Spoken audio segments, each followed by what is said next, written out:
শীত চলে এসেছে আর এই শীতে ফুলকপির পাকোড়া না হলে কি চলে বলেন তো। হ্যালো এভরিওয়ান, আসসালামু আলাইকুম। আমার আজকের রেসিপি হচ্ছে ফুলকপির পাকোড়া। তো চলুন ফুলকপির পাকোড়া বানানোর জন্য কী কী লাগে দেখে নেওয়া যাক। তো প্রথমে আমি ফুলকপিগুলোকে ধুয়ে ভালোভাবে ধুয়ে তারপর হচ্ছে সেদ্ধ করে নিচ্ছি। 4-5 মিনিটের মতো আমি সেদ্ধ করে নিচ্ছি। এর থেকে বেশি সময় নিয়ে সেদ্ধ করার কিন্তু কোনো প্রয়োজনীয়তা নেই। ফুলকপিটা প্রায় সেদ্ধ হয়ে গিয়েছে, তো আমি এবার তুলে নিচ্ছি।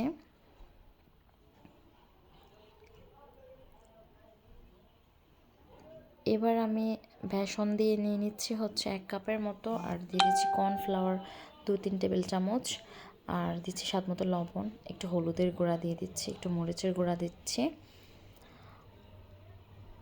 সামান্য পরিমাণ আদা রসুন বাটা দিচ্ছি। অল্প অল্প পানি দিয়ে কিন্তু ব্যাটারটা তৈরি করে নিচ্ছি। ব্যাটারটা এমনভাবে তৈরি করতে হবে যেন খুব বেশি ঘনও না হয়, আবার খুব বেশি পাতলাও না হয়ে যায়।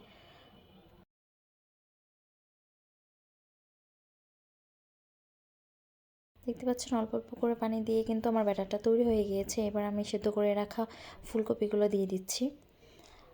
দিয়ে ব্যাটারটার সাথে একটু ভালো করে আমি মিশিয়ে নেব। মেশানো শেষে আমি এবার ভাজতে চলে যাব। এই জন্য কড়াইতে আমি পরিমাণ মতো তেল দিয়ে দিয়েছি। তেলটা গরম হয়ে আসার পর আমি মিডিয়াম টু লো হিটে হচ্ছে ফুলকপিটা ভেজে নেব। একটা পিঠ ভাজা হলে তারপর হচ্ছে আমি আরেকটা পিঠ ভেজে নেব। অনেকে আছে দেখা যায় যে ফুলকপির তরকারিটা খেতে পছন্দ করে না, চাইলে কিন্তু এভাবে বানিয়ে খেতে পারে। বাচ্চাদেরকে কিন্তু চাইলে হচ্ছে বিকেলবেলা এভাবে বানিয়ে দেওয়া যায়, ফুলকপির পাকোড়া খেতে পারবে। অনেক বাচ্চারা আছে তরকারি খেতে চায় না, তাদেরকে এভাবে দেওয়া যায়। এক পিঠ ভাজা হয়ে গিয়েছে, তো আমি কিন্তু অপর পিঠটা ভেজে নিয়েছি। ভাজা কিন্তু প্রায় শেষ। আমি এবার হচ্ছে তুলে নেব। তেলটা ঝেড়ে আমি তুলে নিচ্ছি। তেল লেগে থাকলে কিন্তু ভাল লাগে না, তো কিছুক্ষণ রেখে দিয়ে তারপর আমি হচ্ছে একটা প্লেটে নিয়ে নিচ্ছি। একে একে সবগুলোই প্লেটে তুলে নিচ্ছি। এভাবে করে তৈরি করলে আশা করছি কেউ নিরাশ হবেন না। ভালো লাগলে অবশ্যই বাসায় ট্রাই করবেন। এতক্ষণ পর্যন্ত ভিডিওটি দেখার জন্য, আমার সাথে থাকার জন্য অসংখ্য ধন্যবাদ। আজকে এই পর্যন্তই। আল্লাহ হাফিজ।